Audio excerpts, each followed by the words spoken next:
Good morning, Essential. It's Friday, about 10:20 a.m., and like many of you today, I'm sure I'm struggling to make sense of everything that has been happening in our world, in our country.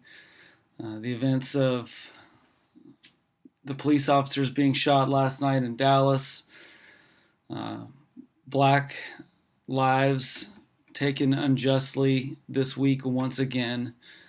And as we continue to reflect on the mass murder of homosexuals in Orlando and the continued persecution of believers around the world, we find our nation more divided and politically at unrest than any time that I can remember in my lifetime.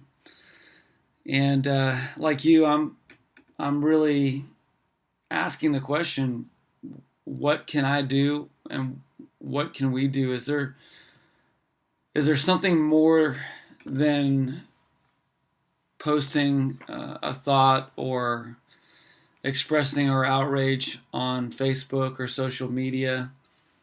What does God want us to do in response to the events in our world? And what is God calling us as the church to do in all of this?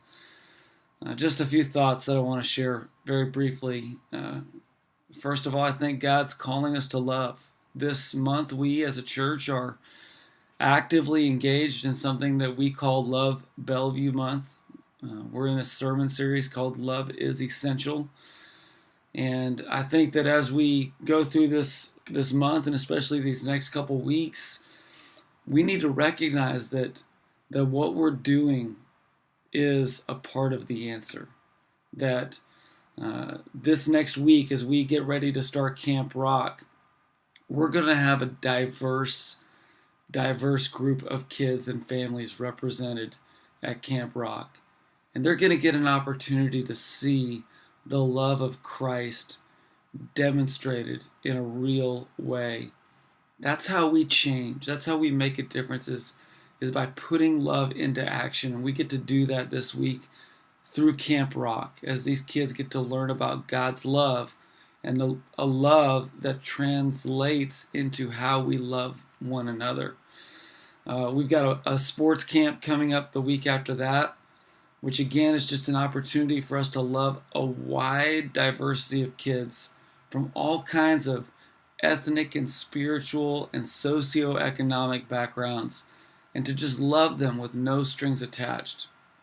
On July 15th and July 22nd, we've got 2 free community block parties that as a church we're offering to the community. And once again, we expect and we're praying that we'll see a wide diversity of people come to these block parties, and I want to encourage us as a church that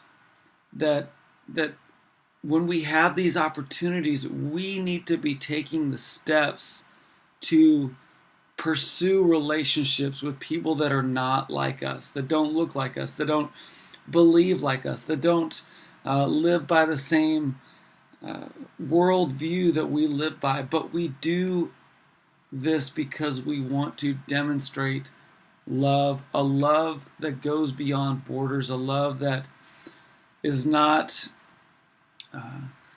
bringing about division, but bringing about unity. Second, I want to encourage us to serve. In all of these opportunities, we have opportunities to serve, and serving has an ability to tear down walls of division like nothing else.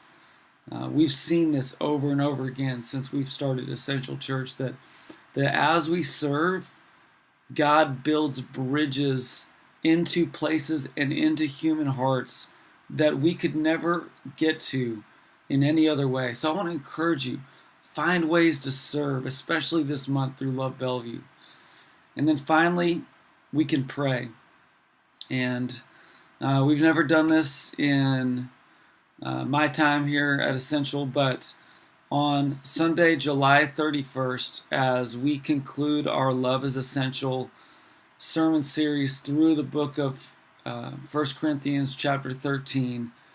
We are going to conclude that series with a intentional time of prayer and focus on the scriptures and reconciliation and worship. And so during that time, we'll take time to pray, to read scriptures that will guide our worship and our prayer, and hopefully be an opportunity for us as the people of God to come together and to accomplish unity and reconciliation through our prayers as the people of God. During that time, we'll conclude our series in 1 Corinthians chapter 13 by focusing on this passage. So now faith, hope, and love abide, these three, but the greatest of these is love. Pursue love.